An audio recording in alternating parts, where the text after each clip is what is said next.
cómo está la situación en Brasil, cómo vemos en la comparación de dos estilos totalmente diferentes, claramente diferentes, en relación a lo ideológico, en relación a lo económico y en relación a las relaciones internacionales que están tomando tanto Argentina como Brasil. Y ahí sí, luego, esto en un resumen de algunos minutos, por qué entiendo que Brasil puede ser una salvación para la República Argentina.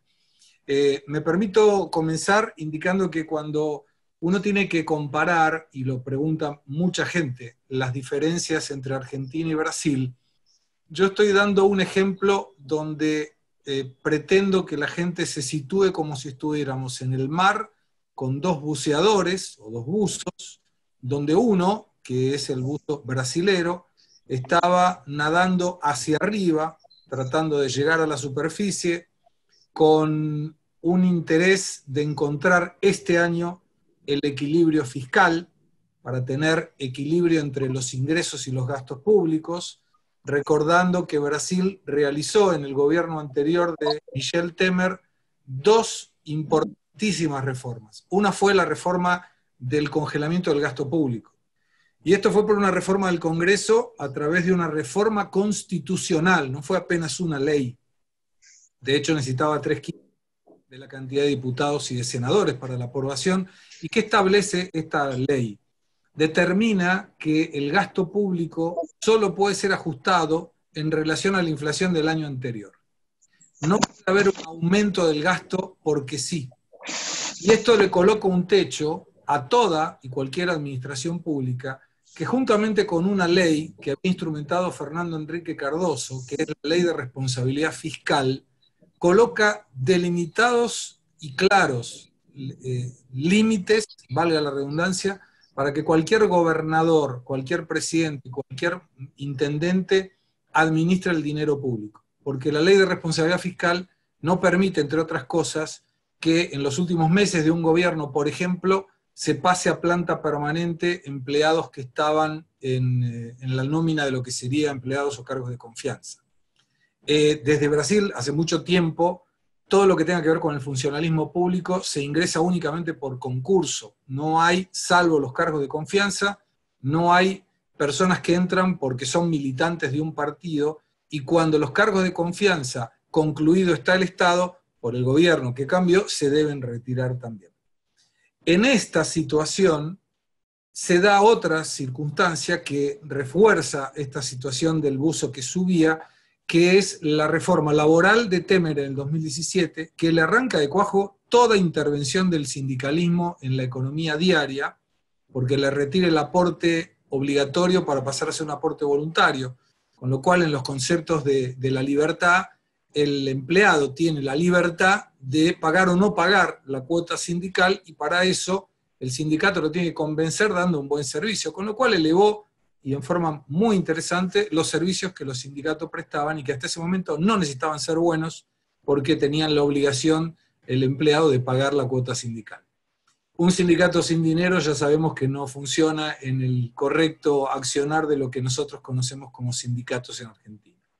Y para concluir las reformas, viene la situación de la reforma previsional, que es así, la aprueba el gobierno de Bolsonaro, con una única idea y con un clarísimo objetivo, que era disminuir la necesidad de financiación que tenía el Estado para cubrir el déficit previsional, y que de una deuda pública en relación al Producto Bruto Interno del 76%, en poco menos de 5 años superaría el 100% con total facilidad, y en una curva ascendente que no iba a tener cómo parar. La previsión era que en el 2023 no hubiera más dinero para pagar las previsiones, las jubilaciones. O sea, en ese ritmo estaba Brasil. En esta circunstancia, ¿cuál era el modelo? ¿Cuáles eran las proyecciones que tenía Brasil para el 2020, antes del COVID-19?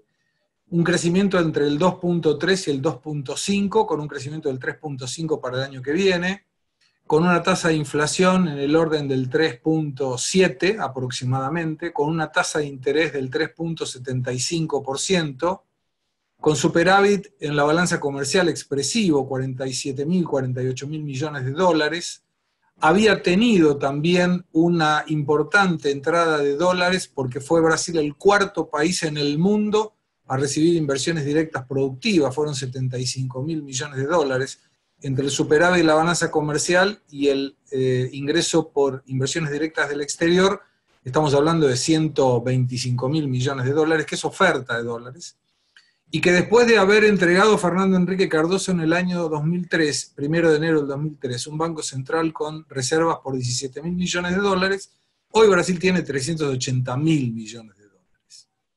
En ese contexto, y además con una tasa de desempleo que iba bajando, el buzo brasilero estaba nadando hacia la superficie, y en ese momento le colocan un ancla y le dicen, esto se llama COVID-19, arréglate. Y el buzo brasilero empieza a perder fuerzas y empieza claramente a hundirse de nuevo. Cuando hacemos el mismo análisis para el buzo argentino, no era un buzo que estaba subiendo, era un buzo que estaba bajando. Toda la macroeconomía argentina la conocen ustedes mejor que yo, indicadores muy malos, tasa de inflación elevadísima, con una tasa de interés muy cara para cualquier compañía, con cepo cambiario que restringe la demanda de dólares, pero no resuelve la cuestión de la oferta de dólares. O sea, en lugar de generar una cosecha de tomates para que no tengamos un aumento de precio en los tomates, lo que hacemos es le prohibimos a la gente que compre tomates. Y eso, obviamente, conspira contra la libertad de cada uno de hacer lo que quiera con su plata. Y agregado a todo esto, se junta una situación donde hay un cambio de gobierno. Y ahí viene el coronavirus, y le colocan el peso al buzo argentino, y ya estaba yendo para abajo, y ahora baja mucho más. En ese contexto de realidad se explica un poco por qué Brasil mira hacia un lado, ideológicamente es obvio, contrario a lo que mira hoy el gobierno de Argentina, pero sobre todo con las relaciones internacionales, y voy a retomar esta idea de aquí a unos minutos. Cuando viene el COVID-19, las posiciones también son contrapuestas, porque a pesar de lo que la verborragia del presidente brasileño Bolsonaro nos hace y nos tortura diariamente, la última fue cuando le preguntan por los muertos, que son realmente muchos, ayer en una conferencia de prensa espontánea, él dice, bueno, ¿qué querés que haga? Yo me llamo Mesías, pero no puedo hacer milagro. Y ahí se da cuenta que había gente en vivo. Y ahí cambia un poco la temática y refuerza. Soy Mesías, pero no hago milagros, lamento mucho las muertes. Entonces ahí sí entra en la situación de presidente de la República. Y Bolsonaro está en una situación donde él siempre necesita tener a alguien enfrente contrario, provocándolo, como si fuera un soldado. Porque la Corte Suprema había determinado hace unos 3 semanas atrás que Bolsonaro como presidente de la República no tenía potestad ni autonomía para flexibilizar el aislamiento social. Aquí no tenemos cuarentena. Es un aislamiento social general recomendado. Si yo quiero salir, puedo salir, nadie me dice nada, nadie me para, no hay multa, nadie me decomisa el auto y yo puedo hacer lo que quiera. Pero en ese contexto, donde él no tiene autonomía para flexibilizar, podría haber dicho lo que dijo hoy. Yo no tengo responsabilidad en las muertes, tienen que verificar con los gobernadores, porque son ellos, junto con los intendentes, los que determinan por una determinación de la Corte si se flexibiliza o no la cuarentena. En lugar de decir eso, sale provocando. Y en ese medio término se genera un problema enorme con la salida de su ministro de Salud, que se llamaba Mandetta, que era una persona que hasta ese momento no tenía grande repercusión, pero que toma una repercusión muy importante porque era la persona fusible entre las locuras verborrágicas de Bolsonaro y la necesidad de Brasil de no parar la economía. Junto con eso, viernes pasado sale el juez Sergio Moro, ex ministro, ex juez, y no fue el problema de la salida, sino cómo salió. Lo hizo a través de una conferencia de prensa, donde menciona que se retira porque tenía un acuerdo tácito con el presidente de que el equipo del ministerio sería formado por él.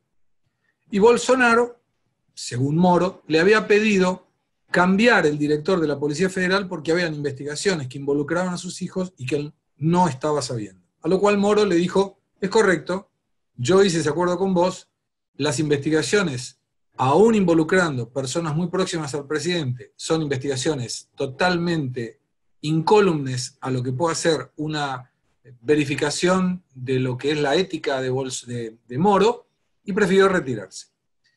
Eso fue un termómetro importante para ver cómo se mantenía la imagen de Bolsonaro, y curiosamente, Bolsonaro venía desde el inicio de su gestión con 33%, fue alterando, 37-33 de visión de su gestión positiva, 30% de negativa y 30% regular y 32-33 de negativa.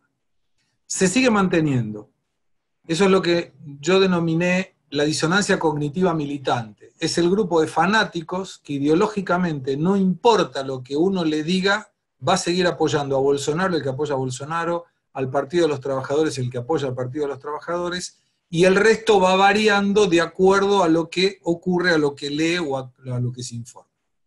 Lo curioso de esto, y con esto voy a concluir el tema político, es que la base electoral de Bolsonaro se sustentaba en gente contraria a la corrupción, claramente, pero que además tenía clase media, elevados ingresos, o por lo menos de 10 salarios mínimos para arriba en los ingresos. Estamos hablando que el sueldo mínimo acá en equiparación con Argentina estaría en 20.000 pesos aproximadamente.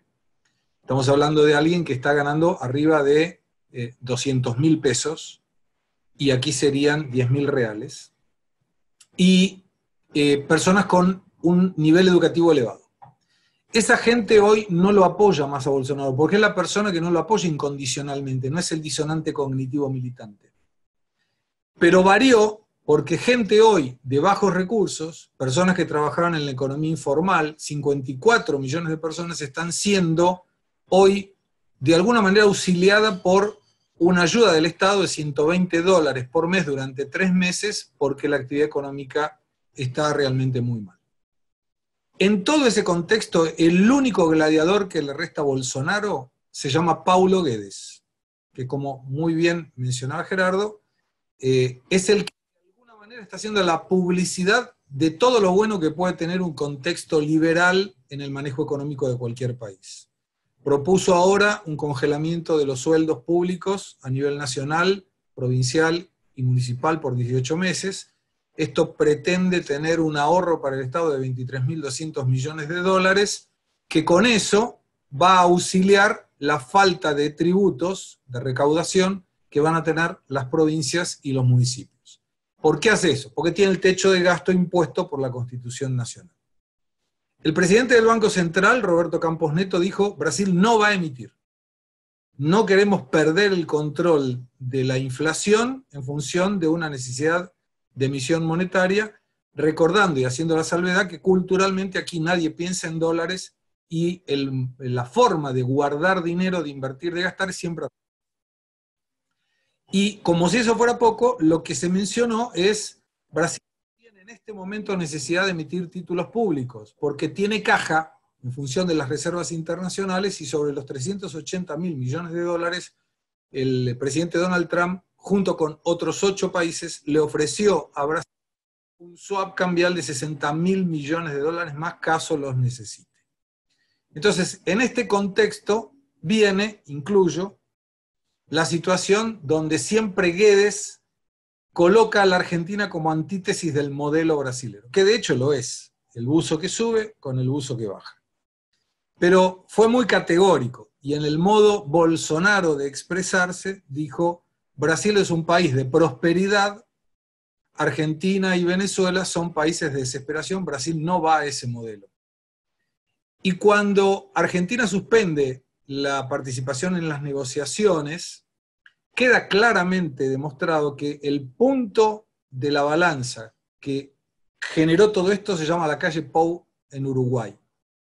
Porque hasta las elecciones uruguayas teníamos un gobierno de derecha con Brasil, un gobierno de izquierda con Argentina, un gobierno de centro derecha con Paraguay, y la duda era qué iba a ocurrir con Uruguay. Si en Uruguay hubiera ganado la izquierda, estoy seguro que Argentina no hubiera salido de las negociaciones del Mercosur. Pero ganó la derecha, con un modelo muy parecido al modelo brasilero. en todo lo que se refiere a un control fiscal, a una reducción del Estado. Ayer el presidente Lacalle Pou colocó un pedido con unas reformas impresionantes de un montón de cosas, entre ellas una reducción del tamaño del Estado, que es lo que apunta y viene haciendo durante los últimos meses Paulo Guedes como ministro de Economía. De hecho, no está reponiendo gente en el Estado. En Petrobras, para citar un ejemplo, salieron 51.000 trabajadores y la empresa continúa trabajando igual. Bajó la nafta acá, por ejemplo. No hay congelamiento de ningún tipo de producto. O sea, es un gobierno claramente liberal en el contexto económico. Y en esa situación, Bolsonaro, Lacalle Pou y Mario Abdo, en Paraguay lo que dicen es, necesitamos, en función de lo que ya estaba previsto, porque no tenía nada que ver el COVID, pero ahora mucho más con el COVID, que la nación se abra al mundo. Va a quedar un mercado restringido, domésticamente hablando, con empresas que van a tener menos dinero, necesitamos apuntar a venderle a otros lugares. Necesitamos hacer una reducción del arancel externo común. Para todos deben estar acompañando, pero igual lo explico muy rápidamente. El arancel externo común es el impuesto que paga de importación cualquier producto que viene de cualquier otro país no siendo del Mercosur. Aparentemente hay un micrófono que... Estoy tratando de detectar quién, por favor, los micrófonos cerrados. No hay problema que esté abierto desde que no griten mucho. Aprovecho y es Matilde Banchik. Ok, la que lo tiene abierto. Acá la veo, ahí está. Matilde, ahí está. Bueno, entonces, ¿qué es lo que propone? Bolsonaro, Brasil, Uruguay, Paraguay, dice, muchachos, tenemos que hacer una reducción del arancel externo común, porque eso va a generar la motivación de las empresas locales para que mejoren la competitividad de los productos y que el consumidor, que va a tener menos plata, pueda con menos plata comprar más cosas. Y le voy a dar un ejemplo que utilizo siempre y que es absolutamente concreto del motivo por el cual esto es así. Hace 4 años atrás, desde mi casa, donde yo estoy en este momento hablándoles, al aeropuerto de Guarulhos, un taxi me salía 120 reales. No importa cuántos dólares, pesos, foquen nominalmente en eso, 120 reales. Se abre la posibilidad de las aplicaciones. Cabify, Uber, se legalizan. Y hoy, 4 años después, sin ajuste de inflación, porque estoy hablando de 120 reales, 4 años atrás en términos nominales, hoy yo pago 60 reales. Esto no genera que yo, como ahora es barato, voy a ir al aeropuerto. Yo tenía que ir igual al aeropuerto. Pero me ahorro 60 reales. En ese ahorro de 60 reales demando por los 60 reales, o los ahorro, o los invierto, o los gasto. Y cuando gasto, genero que una empresa claramente va a necesitar prestarme servicios o productos, para lo cual va a tener que contratar gente para darme ese servicio o ese producto. Entonces, en la reducción del costo que cada uno de nosotros pagamos por un servicio o por un producto, yo consigo aumentar la demanda de otros. Y ese es el objetivo que tiene Brasil, Uruguay y Paraguay para pedir la reducción del arancel externo común. Siendo que como está negociando con Corea del Sur, con Líbano, con India, que el Mercosur ya había negociado, y con Canadá, en los acuerdos previstos, tanto de la Unión Europea como del EFTA, y este no iba a ser diferente, lo primero que se abre es el mercado de los países emergentes. Entonces, estos países con los cuales nosotros hacemos acuerdos, permiten que nuestros productos ingresen allá sin arancel externo común. Y en un plazo de 5, 10 o 15 años, yo tengo que estar adecuado para que esos productos puedan entrar acá con una reducción del arancel externo común. Al margen de eso, Brasil proponía que una lista de 10.000 productos pudieran entrar a Brasil más bajos, sobre todo bienes de capital e insumos que Brasil no produce, para nuevamente bajar el costo de producción de productos que puedan ser complementarios con esos insumos para beneficiar al consumidor. Y es ahí donde la ilustre diplomacia, y lo digo con mucha ironía, de Argentina, que no leyó nunca un libro de relaciones internacionales, en vez de decir, bueno, podemos aplicar la teoría de la geometría variable, que fue la que se tomó en Uruguay y Paraguay cuando se constituye el Mercosur para darle más plazos para adaptar las producciones de cada uno, resuelve suspender las negociaciones, le deja un campo fértil a los 3 países, a Uruguay, a Brasil y a Paraguay, para negociar, porque si el día de mañana vuelve, tiene que aceptar lo que los países arreglan. En toda esta circunstancia, les comento por qué entonces, y después, si querés, Alejandro, Gerardo, abrimos a las preguntas, y lo acabo de ver a Néstor también, que es un gusto verlo por ahí, para lo que ustedes quieran preguntar. Pero ¿por qué entendemos que Brasil puede ser la salvación? Primero, por una situación claramente de escala y de mercado. Brasil tiene, en este momento, vamos a decirlo 2 meses atrás, 18 millones de personas de clase alta, muy alta, AAA, y tiene 113 millones de personas de clase media.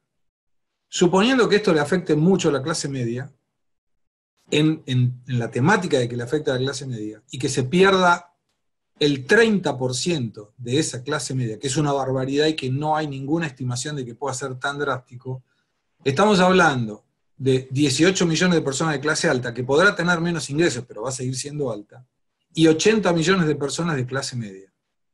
Es 2 veces la cantidad, números redondos, de habitantes de la República Argentina, ni hablar del mercado de consumo de la República Argentina. Aún en un año como este que estamos viniendo, con la pandemia y todo, el Producto Bruto Interno Agropecuario de Brasil va a crecer el 2%. La proyección es que crezca el 2%, esto fue un informe del día de hoy. Quiere decir que todo lo que tenga que ver con el agronegocio, y que Argentina pueda traccionar en función de la demanda brasilera de productos, insumos vinculados a ese agronegocio, puede ser una buena demanda para crecimiento de la producción y de exportación argentina. Y con una temática interesante también, que Brasil es uno de los únicos países en el mundo que tiene superávit comercial con China. Fueron 28.000 millones de dólares el año pasado. Y en este momento, Brasil tiene un superávit comercial con China de 9.000 millones en los primeros 3 meses. Siendo que las exportaciones brasileras a China en enero-marzo 2020, en relación a enero-marzo 2019, crecieron el 7.4%, a pesar de la pandemia.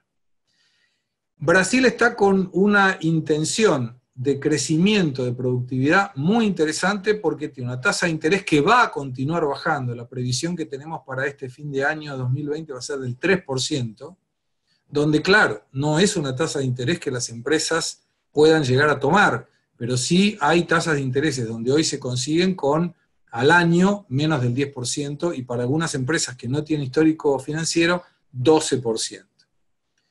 El negocio que nosotros planteamos con varios clientes de Argentina es instalar una empresa comercial acá. Varios ya lo han hecho. Esa empresa vende localmente en reales a los compradores brasileros, descuenta las duplicatas, que es una forma efectivísima de cobrar. Acá no hay cheque, no hay que llamar un día a ver cuándo nos pagan, no hay que mandar un cobrador, no hay que ir el martes de 2 a 2:30 para que me den un cheque que va a venir sin fondos. No, es duplicata y funciona perfectamente bien. Y ese título, que es la duplicata, que después, si quieren, resumidamente les cuento cómo es, se descuenta en el banco con una tasa del 1.2% al mes, como muy cara, y posibilita que las empresas argentinas financien producción en Argentina con tasas de interés brasileñas. Entonces mejora la competitividad, amplía el mercado potencial, y no solamente eso, estando acá, en un eventual cierre de la economía argentina, el punto de salida para la producción, inclusive argentina, porque va a seguir estando la preferencia arancelaria entre Argentina y Brasil para que ninguno de los dos pague impuestos de importación cuando se vende y se compra, pueda servir de trampolín para que esa producción salga al resto del mundo. Ese es uno de los motivos por el cual entendemos que Brasil va a traccionar y puede salvar a la economía argentina o a los productores argentinos. ¿Cuál es el problema y el límite de esa buena noticia? La cantidad de empresas argentinas que hoy exportan a Brasil, que son muy limitadas. No se terminó todavía, lo debemos terminar en este mes de mayo, probablemente hasta el 15 de mayo, 14 de mayo para ser exactos, debemos largar esta información. ¿Cuántos fueron las empresas que exportaron el año 2019 para Brasil? Pero tenemos las que exportaron el año 2018. Fueron 2.684. Y de esas 2.684, 4 de ellas exportaron el 29% del total exportado por el país. Y era YPF, Volkswagen, Toyota y Ford. No era en ese orden, me los acuerdo de ese orden, pero YPF era el tercero. Toyota era el primero, Volkswagen el segundo y Ford el cuarto, haciendo memoria. El 1%, 28 empresas, también números redondos, representaba el 70% del total exportado. Y el resto, que estamos hablando del 99% de las empresas, exportaban el 30% restante. Quiere decir que tenemos mucha atomización de valores en pocas empresas, muy poca atomización de empresas en valores, para decirlo de otra forma, pero tenemos pocos players exportando para Brasil. Entonces, se hace necesario que haya una política de Estado en Argentina para que se amplíe la cantidad de empresas exportadoras y para que se amplíe la cantidad exportada de las empresas que hoy exportan. Debo decir, a pesar de mis diferencias enormes ideológicamente hablando con el gobierno del presidente Fernández, que el embajador no asumido como embajador, Scioli, generó un trabajo muy interesante de los consulados, que iba a presentarse en abril y que ha dividido, y esto debe publicarse seguramente en el mes de mayo también, la cantidad de productos, son más de 10.000 productos analizados, con perspectivas de crecimiento mayor. ¿Y en qué rango? Productos que habían crecido en la importación de Brasil, pero que habían decrecido en la importación de Brasil desde Argentina. Quiere decir que había una demanda potencial en crecimiento, una demanda real, perdón, en crecimiento, pero una demanda efectiva de origen argentino que había caído, y claramente por una carencia de competitividad de nuestra producción. Pero cuando tenemos la persona que compra, lo que tenemos que hacer es cómo hacemos para venderle. Es mucho más difícil encontrar a alguien que compre cuando nadie compre, que poder venderle a alguien que ya está comprando nuestro producto. Sin que Argentina mejore la macroeconomía, eso va a ser difícil. Y mucho más ahora con un dólar de 120, pero un dólar efectivo de 68, con una retención además. Entonces el negocio de la exportación, si hay empresarios industriales en esta sala, podrán decir si el negocio de exportar les cierra. Pero el mercado brasilero está y continuará existiendo. Otro sector que puede traccionar es el de la construcción civil, que no paró a pesar del COVID-19, es una de las actividades esenciales. Todo lo que sea construcción al aire libre está habilitado. Primero porque mantiene mucha cantidad de mano de obra, y segundo porque no para la cantidad de insumos vinculados a la construcción, y acá se está construyendo muchísimo, porque la previsión de crecimiento de este año era buena y era sólido.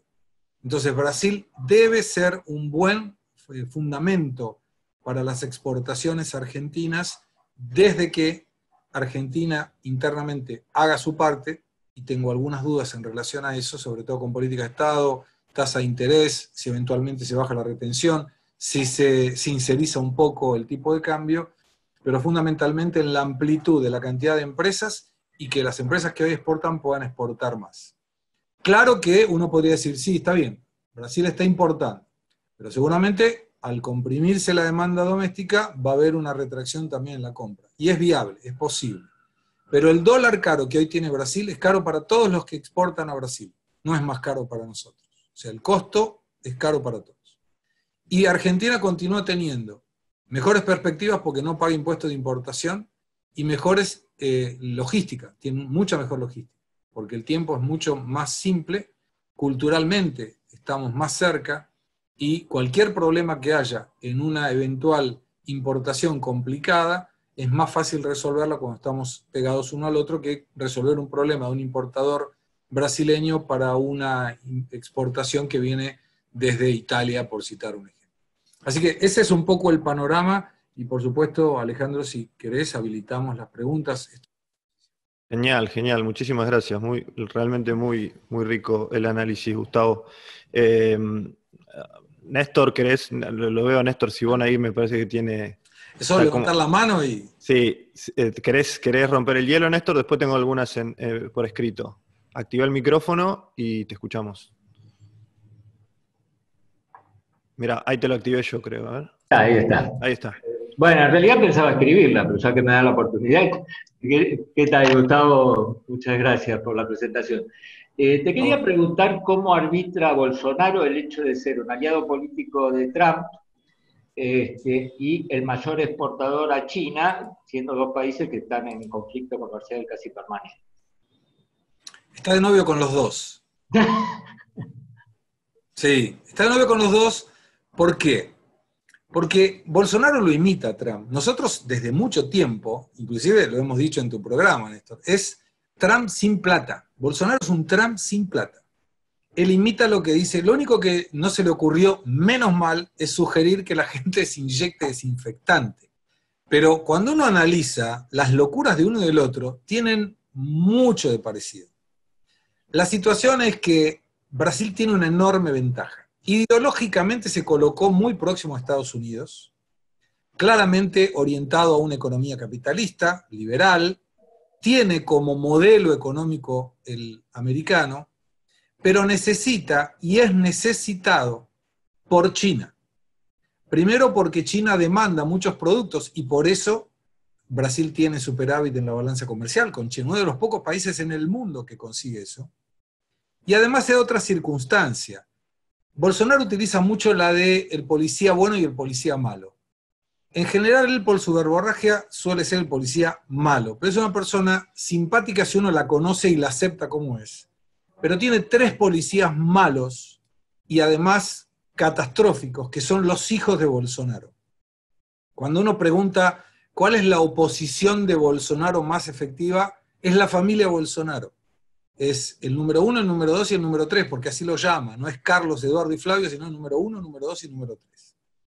Para que ustedes se den una idea, hace poco, cuando se arma este lío del COVID-19, uno de los hijos, que creo que fue Carlos, porque son los 3 igual de incompetentes, pero son políticos y funcionan en un tándem con su papá, dijo que el problema era de China. Se armó un lío bárbaro, el embajador chino le llamó la atención, llamaron al embajador brasileño en China, tuvieron que bajar un poco el nivel de las aguas y todo volvió a la interpretación diplomática que debería tener. Pero Bolsonaro coquetea y lo hace bien con Trump por el tema ideológico y con China con el tema comercial. Brasil tiene con China, volviendo a las leyes y a las teorías de las relaciones internacionales, utiliza mucho la teoría de la interdependencia. Los dos se necesitan, con lo cual es muy difícil que alguno de los dos patee el tablero, a pesar de que ideológicamente no tienen nada que ver. Bien, muchas gracias. Hablando de China, te está haciendo una pregunta el ex embajador en China, Diego Velar. Diego, ¿querés hacerla? Te activo el micrófono, ahí está activado. Pero no lo había visto a Diego, ahora sí, otro. Acá estoy, no me iba a perder tu presentación de ninguna manera. Diego fue mi jefe, es importante que sepan que Diego fue mi jefe y fue la única persona en mi vida que consiguió que yo trabaje para un gobierno peronista. Bueno, Con esto lo que está Diego diciendo que fue soy jefe de todos nosotros, de todos fue jefe Diego. Bueno, saludos a todos. Y mi pregunta, que estaba por escrito, y disculpa tan directo, pero vos sos el disertante, yo nada más pregunto, es ¿cuándo hay impeachment a Bolsonaro? Está buenísima tu pregunta, Diego. Mira, hay 25 pedidos de impeachment en este momento. Y yo creo que hay 25 porque los otros están todavía en el protocolo de entrada de la mesa de diputados, porque deben haber más. El problema hoy para el impeachment de Bolsonaro es que no es el mejor momento. Esto lo dijo Rodrigo Maia, que es el presidente de la Cámara de Diputados. Lo dijo el gobernador de Goiás, Cayado, también. Es como diciendo, sabemos que este tipo no está bien, pero si lo sacamos ahora va a ser un problema más de todos los problemas que estamos teniendo, inclusive los generados por el mismo señor Bolsonaro. ¿Qué es lo que nosotros visualizamos?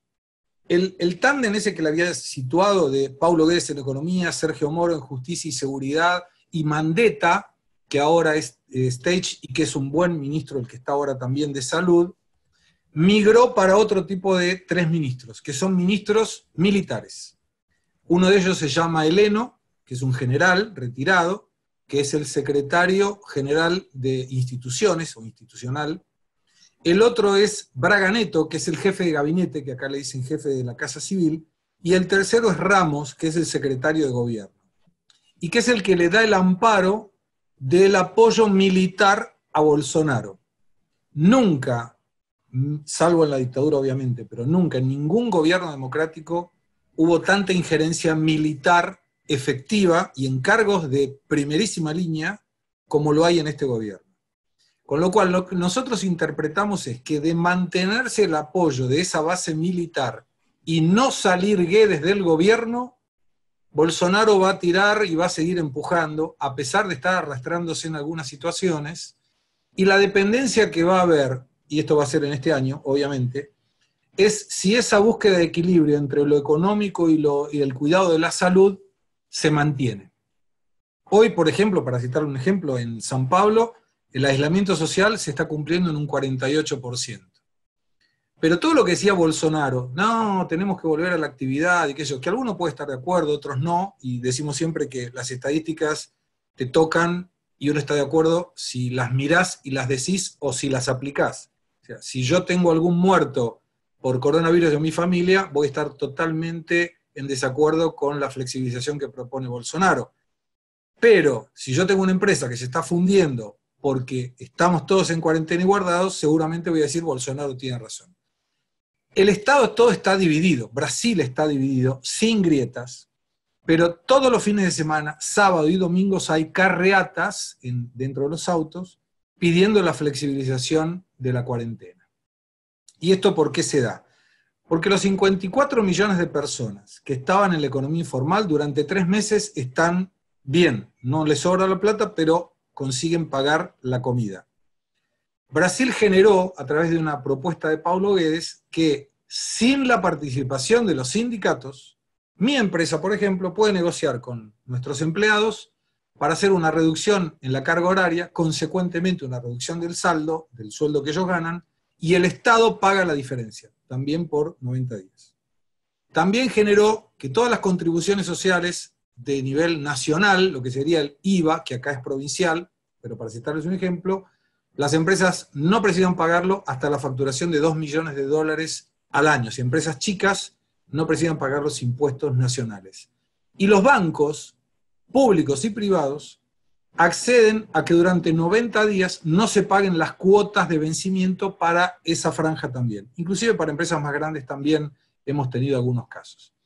Entonces, si el resultado económico, a pesar de los muertos, y todo dependerá de la cantidad de muertos que haya, obviamente, pero si se mantiene en una línea donde hoy hay 5.000, actualizando los números, 5.100 muertos hoy, y esto no evoluciona para un caos donde se empiecen a ver los cajones acumulados en las morgues o la gente muriéndose en la calle, entendemos que Bolsonaro tiene sobrevida.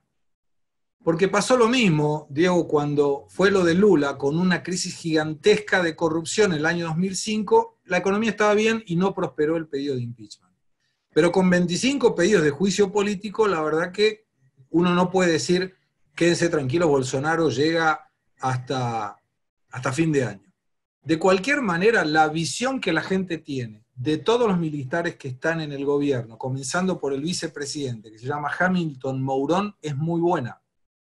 O sea, la base de sustentación que mencionaba al principio, la clase media que lo votó a Bolsonaro y hoy no lo apoya tanto, volverá a apoyarlo si no hay una drástica caída en la economía y las empresas no quiebran y no se pierde tanta gente el empleo, pero siempre estará con la soga al cuello. Y tiene, y arriesgó totalmente de forma desnecesaria, la dependencia de estar amigo con el presidente de la Cámara de Diputados, Rodrigo Maia, porque Rodrigo Maia tiene la potestad de dar inicio al proceso de juicio político. Yo creo, y esto es una opinión personal, pero yo creo que si en este momento hubiera un pedido de juicio político, a Bolsonaro le conviene. ¿Y por qué digo esto? Porque hasta que se conforma la cuestión del juicio político y eventualmente se lo suspende, pasan meses, que van a ser los meses donde se empieza a caer la cuestión de la pandemia. Y donde además Bolsonaro, y por eso la verborragia le juega en contra, tenía estratégicamente y políticamente todo para que le saliera bien. Porque si la economía se caía, él iba a decir, ¿vieron? Yo les dije que había que flexibilizar, pero no me dejaron. Si los muertos son muchos, él podría haber dicho, sin la barbaridad de ayer, diciendo, yo no tengo nada que ver, los gobernadores y los intendentes manejaban la cuarentena, yo no tengo participación en eso. Y además, el sistema público de salud no es nacional, es provincial y municipal. Con lo cual, él quedaba como salvador de la patria mandando testeos para todo y respiradores artificiales y UTI nuevas. Sobre todo en estados como Ceará, que es donde tienen colapso total, y Amazonas, otro más, que estaban gobernados por partidos que no eran vinculados a Bolsonaro. Entonces se hubiera mostrado como un salvador de la situación, no se metía en el medio del lío, si la economía iba mal, él salía ganando, aun si la gente moría, él salía ganando, y se metió con su verborraje y la embarró toda. Pero yo creo que todavía tiene un poquito más de sobrevida, digamos, políticamente hablando. Gracias. José Venegas, te activé tu micrófono, puedes hablar. Gracias. Mi pregunta tenía que ver un poco con esto, con el sustento también y lo militar. ¿Qué tan uniforme es el sustento militar que tiene Bolsonaro? Y la otra pregunta que tiene que ver con eso es, en la hipótesis de que Bolsonaro saliera, ¿cuál sería el rumbo del gobierno brasilero en los términos que pusiste de las líneas que están siguiendo desde Temer, digamos? Hoy los militares aquí son bien vistos, no hay, ya te diría, desde antes están bien vistos. Las fuerzas de seguridad en general están bien vistas. Recordemos también por qué. La dictadura militar en Brasil no fue la misma dictadura militar que en Argentina. Cuando uno toma a alguien de 60 años para adelante, te va a decir que el contexto familiar era mejor, que la educación era buena, y que solamente al final se empezó a corroer un poco la cuestión económica. Pero fue una época muy buena para la economía brasilera. Entonces, no tenemos la misma visión de lo militar, ¿no? Si uno en Argentina dice, yo apoyo a los militares, no importa qué, te van a mirar medio raro. Acá no. Y si hubiera una continuidad militar, y para que esto ocurra, debería esperarse, digamos, un poco, porque dependiendo de cuándo se realice ese pedido de impeachment efectivamente, y sobre todo cuándo se apruebe, si es que se aprueba, o se llama a elecciones, o se coloca la continuidad del vicepresidente. Entonces, si se mantuviera el vicepresidente a cargo como presidente de la República, Hamilton Mourón, yo no tengo ninguna duda que la política económica sería exactamente la misma. Más te digo, yo creo, si fuera piola, y esto estructurado en una cuestión política, que hoy Brasil tiene la gran ventaja, Bolsonaro en particular, que acá vos tenés 30 partidos de representatividad en diputados y 28 partidos de representatividad en Senado, o sea, no tenés una mayoría. Para darte un ejemplo, el Partido de los Trabajadores es el partido que más diputados tiene, y tiene 54 sobre 513. Entonces, no representa absolutamente nada por sí. Pero si hubiera una jugada de destitución o de negociada salida de Bolsonaro, yo creo que lo que haría Hamilton Mourón es llamar a Sergio Moro de nuevo como como ministro de Justicia y de Seguridad, y sería un golpe de efecto espectacular porque se mantiene lo mismo sin Bolsonaro. Te junto varias que han hecho por el chat, Gustavo. ¿Cómo reaccionarían el gobierno y el establishment brasilero si Alberto Fernández propusiera el retorno de Venezuela al Mercosur? Pregunta Mariano Cauchino, que te manda un saludo. ¿Si asume Mourão es por los 3 años que falta de mandato o hay que llamar a elecciones? ¿Y cómo ves en el corto plazo la tendencia de contagios? O esto que hablas de la curva. Dale, bueno. Te las repito si se te... No, me acuerdo. Venezuela ninguna posibilidad de que entre al Mercosur, pero por varios motivos. Primero, no es una cuestión de pedido. Venezuela se retira, y él estaba como miembro pleno, y se retira porque no cumplió los acuerdos que él había dicho que tenía que cumplir. Mucho menos ahora cuando Brasil y Argentina, en el caso del gobierno anterior, desafectan a Maduro como presidente y no lo reconocen como tal. Con lo cual la posibilidad de que Venezuela ingrese al Mercosur es -10, ni siquiera es 0, es -10. En el término de la cuestión de Hamilton Mourón, yo no me acuerdo ahora la cláusula, porque sé que es hasta la mitad del mandato, y no me acuerdo si es antes o después, pero me comprometo a buscarlo y no quiero darles una información que sea equivocada. Hasta la mitad del mandato, si no estoy equivocado, se llamarían elecciones. Después de la mitad del mandato, que fue lo que ocurrió con Michel Temer y la señora Dilma Rousseff, es cuando... No, estoy equivocado.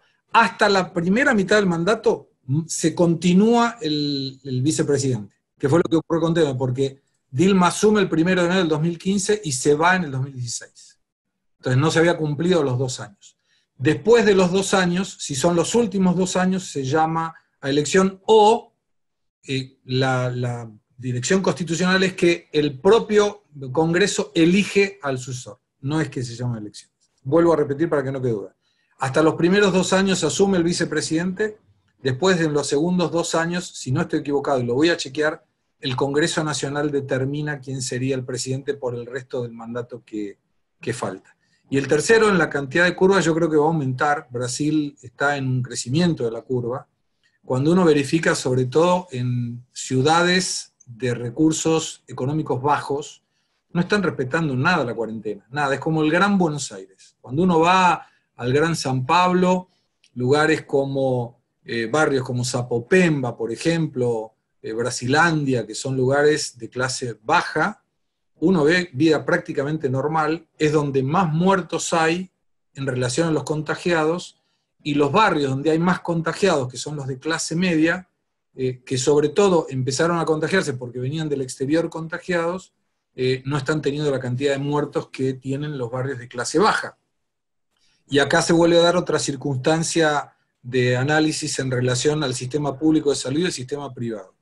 El sistema público de salud en los gobiernos que históricamente eran de izquierda, del Partido de los Trabajadores, o vinculado al Partido de los Trabajadores, como Ciro Gómez en Ceará, están muy mal, colapsados, con personas esperando en fila de espera para entrar en la UTI.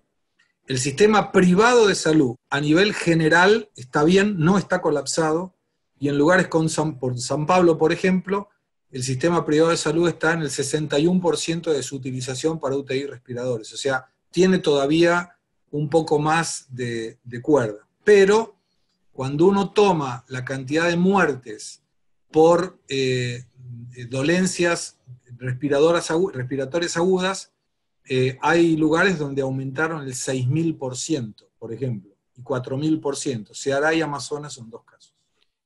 A ver cómo formulo esta que ponen. Si la oferta de centro-derecha que uno ve en Brasil, Uruguay, Chile, la ves replicable en el mediano plazo en Argentina, y si imaginás que puede ser adentro del peronismo o necesariamente afuera. Ahí el que tenía que responder es Diego, que sabe esto mucho más que yo. Pero yo te diría que es difícil, porque aquí en Brasil había esa disonancia cognitiva militante del Partido de los Trabajadores. Recordemos que Lula se va del segundo mandato con el 82% de aprobación popular, muchísimo, pero cuando empiezan a salir la situación de casos de corrupción, toda la pérdida de la clase media y la clase empresaria lo abandona, obviamente, porque no quiere casos de corrupción. Probados los casos de corrupción y con tanta gente, y además con tanto recupero de dinero de corrupción, es que aparece la opción de Bolsonaro. Y es muy oportuna esta pregunta, porque no es que Bolsonaro gana porque era Bolsonaro. Bolsonaro gana porque era lo único que había contra el Partido de los Trabajadores en una visión absolutamente populista y vinculada con la corrupción. Y encima representado por Fernando Haddad, que representaba en teoría a la gente de bajos recursos, pero intelectualmente estaba muy diferente de ellos. Doctor, con máster, con títulos académicos muy importantes, y un intelectual, realmente. Entonces, ¿cómo un intelectual podría representar electoralmente a una persona que no tiene trabajo y no tiene estudios? Entonces, en ese contexto es que lo que hubiera sido primer candidato de la clase media política tradicional se llamaba Geraldo Alckmin, del Partido Social Democrático Brasilero, que sería la opción electoralmente contraria al Partido de los Trabajadores. Y recordemos que en marzo del año 2018, Bolsonaro no existía y no tenía ni siquiera un partido al que pudiera representar. De hecho, hoy, en este momento, no lo tiene, está sin partido. Entonces, Brasil entra en una derecha liberal en la cuestión económica y en un contexto de centro-derecha, más a la derecha, yo no lo veo tan centro-derecha, sino más a la derecha, con Bolsonaro, que si eso se puede replicar en Argentina, creo que el resultado económico de Brasil con Paulo Guedes y de la calle Pou en Uruguay puede llegar a ser una publicidad para mostrar en una crisis que debe agravarse en Argentina que cualquier cosa diferente a lo que hay hoy puede ser mejor. Y te lo muestro, digamos. ¿Ves? Es esto. No estoy haciendo retórica. Dice, no, cuando yo venga voy a hacer tal cosa. No, cuando yo venga voy a hacer lo que hicieron ellos. Mirá qué bien que les salió. Pero ahí, si es dentro del peronismo, a mí me cuesta pensar que fuera dentro del peronismo, pero no sé. Ahí nuevamente, mi líder espiritual es Diego Guelar, y con lo cual él podrá decirnos si puede ser dentro del peronismo, que conoce muy bien de mucho tiempo, pero me parece muy difícil. Bueno, ha sido extraordinariamente interesante, Gustavo. Ya hemos cumplido los 45 minutos que dedicamos a esto. Te agradecemos muchísimo. Me diste el pie para hacer un chivo. La semana que viene, el martes 5, lo vamos a escuchar a Diego Velar en este ciclo de webinarios. Antes tenemos el 1 de mayo a Claudio Zukovicki, y luego de Diego tenemos el miércoles 6 a Martín Tetaz. Nada, manténganse linkeados a lo que está haciendo la Fundación Libertad. Gustavo, muchísimas gracias, de verdad, fue muy interesante. Muchas gracias, Gustavo. Que te agradecemos todos. Gracias a ustedes y un abrazo a todos, a los que conozco y a los que no conozco también. Muchas gracias, Gustavo.